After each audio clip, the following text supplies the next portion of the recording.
Hey, want to listen to some tunes? I miss Sedans. It's okay. I can say it out loud, right? I can say it out loud. Okay. So it used to be back in the early 1990s, 2010s-ish, anywhere between there, that basically you could get a sedan for cheap, roughly less than $5,000, especially if it was used. And particularly, it would be American. There's nothing wrong with American sedans. I think that's a misconception and an old ideology. But I will say that for a long time, the crossover segment was kind of a niche, and then it slowly exploded, more so as a value proposition, because people honestly really don't understand that's what that is. It's more of a value proposition than it desirable. And so as we've gotten into the space of comfort and safety and all those things that crossovers offer, it became a rarity and a commodity to see an American sedan. And as many of the other Japanese manufacturers have slowly gotten rid of their sedans, Jim Farley dropped a gem on us this year, basically saying there is a possibility that the new lineup of the electrified Mustang, the actual Mustang, not the Mach-E, hey, watch your mouth. Basically, Jim Farley let us know that there was a possibility that the four-door coupe could be a thing for the next electrified Mustang. And it got me to thinking, did those just on their idea of getting rid of sedans? What's up, guys? My name is Chris, and welcome to The Breakdown, where we talk about everything cars, news, and reviews. If you're new to the channel, welcome. If you're not, as I've said before, Jim Farley basically dropped a gem on us, letting us know that there could be a possibility of sedans. Now, back in 2018, when Ford decided that they were going to get rid of those sedans for the sake of streamlining and profitability, because we all know shareholders got to get their in. But basically, Ford essentially said that they were going to focus their efforts on trying to streamline their portfolio for the sake of profitability. Now, this doesn't come as a surprise because at the time this happened, Jim Hackett was the CEO at the time, and essentially he had a big ordeal on his plate to make Ford more profitable, as Mark Fields had kind of dropped the ball in lieu of what was left for him by Alan Mulally. All of this is very important in this video, and I will explain further. So with that being said, stick around and stay tuned because you're now watching The Breakdown.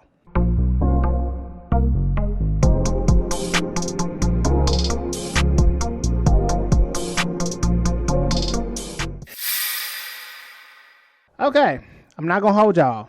Okay, maybe I am. If you're new to the channel, I usually give a lot of historical context, but I won't go too knee deep, but this is a very important part of the story. So we're gonna start a timepiece right around 1990s. Y'all hold y'all horses. Set on down, young folks. So Ford during the early 2000s, the wig was crunchy, all right?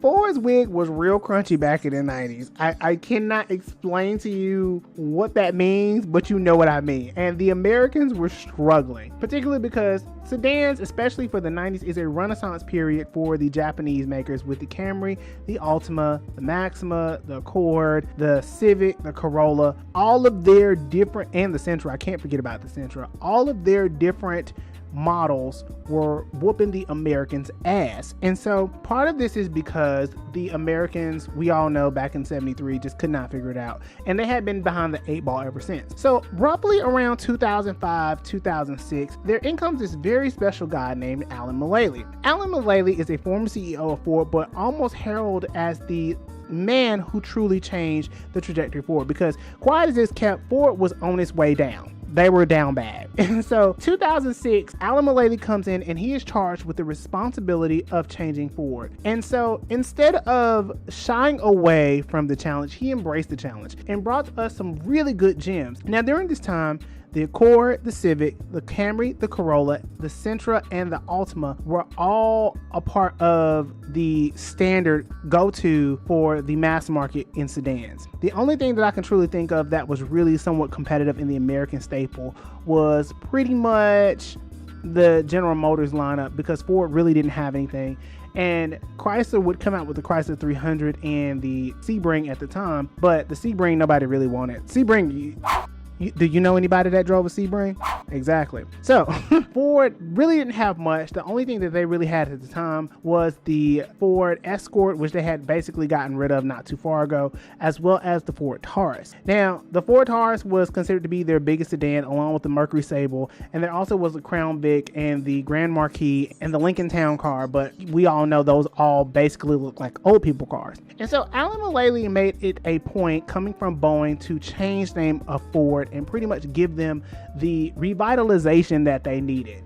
And so during this time, he would bring in several models that were unprecedented from 2006 roughly to about 2014. But the name of the game was to create a mid-size front engine, front wheel drive sedan that was comfortable but matched the reliability of the Japanese counterparts. And thus the Ford Fusion was born alongside the Mercury Milan and the Lincoln MKZ. Now between those two, there were two separate engines. One was a 4-cylinder, one was a V6, but they matched a lot of the dynamics and the quality that came from the Japanese counterparts. And let me tell you, Honda, Toyota, and Nissan was shook. Now, General Motors and Chrysler were dealing with their own bullshit because over on GM side, they had way too many brands that pretty much looked like cheap, rebadged, and re-engineered cars that were warmed over. And on the Chrysler side, they were dealing with their bullshit with Daimler, and pretty much the only thing that really came of that was the Chrysler 300. Now, there have always been SUVs and there's always been sedans, coupes, or whatever. And most of Ford's strategy has always been, like the other American companies, was to fleet out many of their cars and pretty much leave retail to the Japanese competitors. Now, around 2008 is where we see the housing crisis. The housing crisis is a big deal, and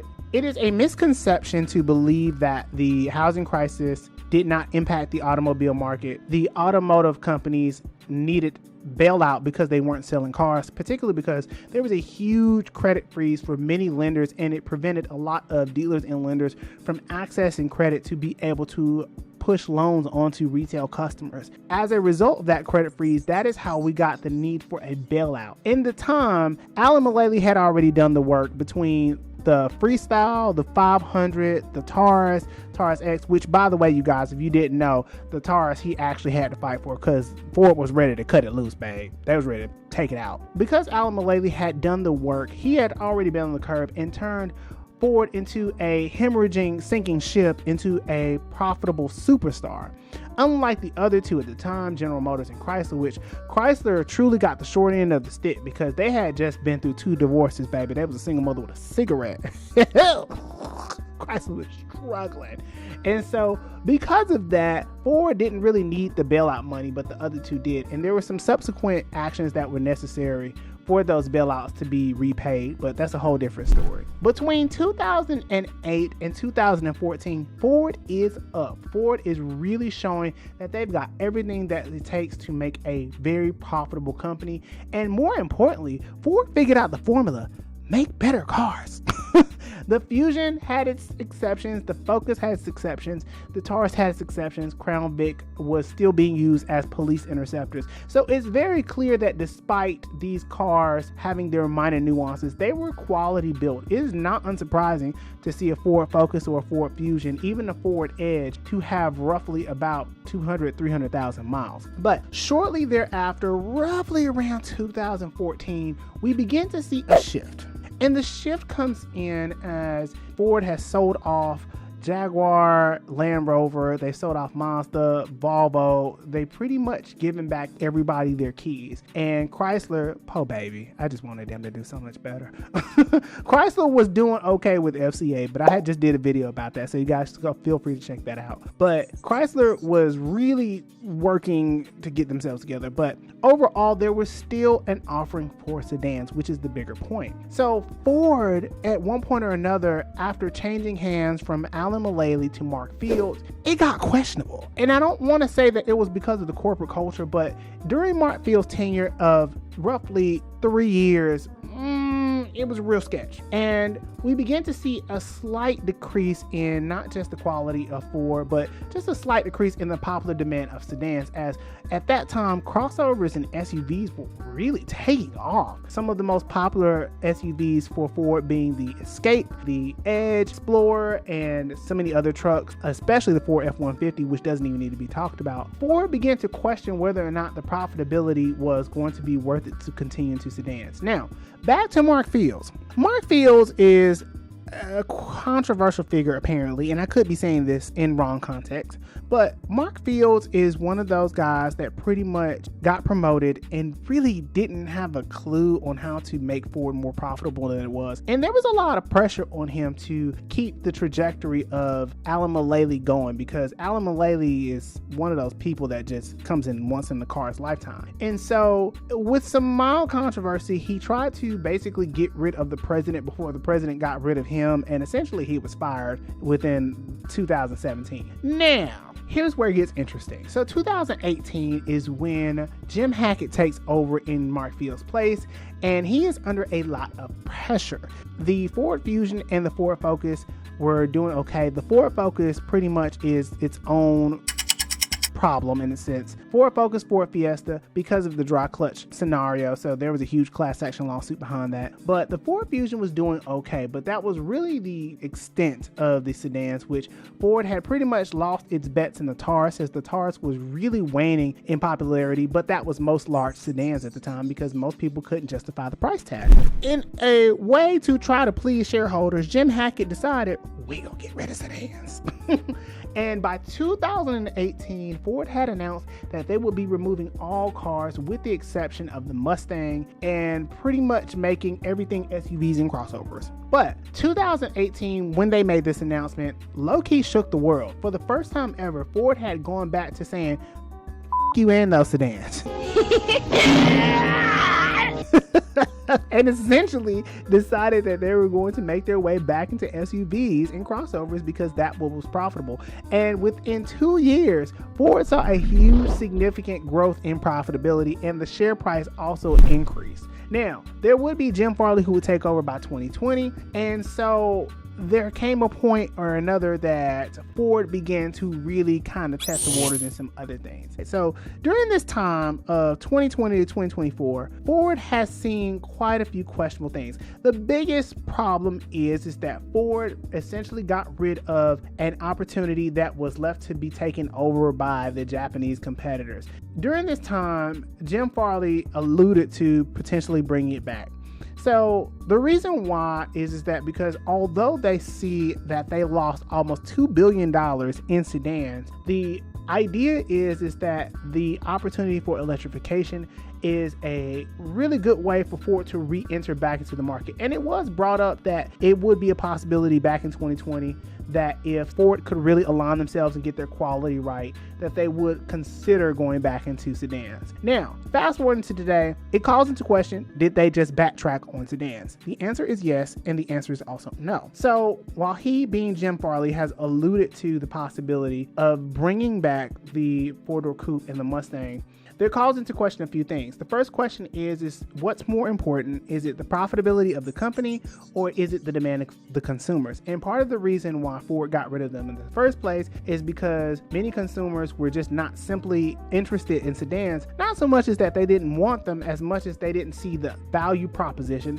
as crossovers tend to be only a couple of $1,000s more and offer more space and offer more practicality in terms of the wagon and everything else. So many consumers simply just could not justify paying $1,000 to $2,000 less for less space and basically getting a poor value out of the entire thing. Now, granted that there will be a potential for a four-door coupe, it could be the same as when the Mustang Mach-E first dropped. But even though the Mustang Mach-E is an amazing car, many people had a lot of controversy behind whether or not it should be called a Mustang. The thing for a lot of consumers is that the sedan market is waning because there aren't a lot of affordable compact sedans. The reason why the Civic and the Corolla have dominated is because they have matched the forward thinking of price, and they've also matched the idea that the sedan should be something that we should be able to enter into and then later have the option to evolve into either a SUV, pickup truck, or possibly a coupe. And so Ford's biggest problem once they divorced Mazda back in 2013 was that they lost a lot of the R&D behind sedan making. And that was Mazda's thing. And we've seen even Mazda, with the exception of the Mazda 3, has really evolved themselves into the SUV and crossover segment as well. But particularly because a lot of those sedans are truly expensive. Now, at the end of the day, for Ford, if you want to make a sedan more attractive, you have to make it affordable in pricing. And for whatever reason, Ford simply could not make a quality built sedan at that low of price. And it could be also because of the issues with the United Auto Workers Union and pretty much how they demand certain things and the quality. And we could go into speculations and conspiracy theories about all of that. But the real reason behind Ford leaving the sedan market was unprofitability, but it also calls into question what opportunistic market they have left behind and what other consumers have gone to other brands as a result of wanting to be a part of the Ford family. Now, I will say this much: if they do decide to bring sedans back, they should only bring back one. Bring back one sedan, bring back one sedan, bring back one sedan. And so in this instance of the sedan market, I will say that Ford has to be quite conscious to bring it back to the people. Focus on the consumers, focus on the reliability, and focus on the price. If you can focus on all of those things and meet consumer needs alongside the price, alongside the technology, alongside the safety, then it is very evident that it will sell like hotcakes. But the company has to want to do that. And unfortunately, as much as we are tied to the shareholders' profitability, it will always be a hurdle for Ford to bring sedans back without some level of confusion. But overall, Ford basically just told us that they're backtracking on what they said. It was a mistake. We'll think about it and we're going to do it again. But with that being said, with Ford bringing it back, you guys let me know if you would be excited if Ford brought back any type of exciting sedan, especially if they decide to come back with a performance variant, and if it's something that you think that will be a good venture for Ford, or if you think they should just stick to what they know right now. With that being said, until the next episode, I will see you guys later.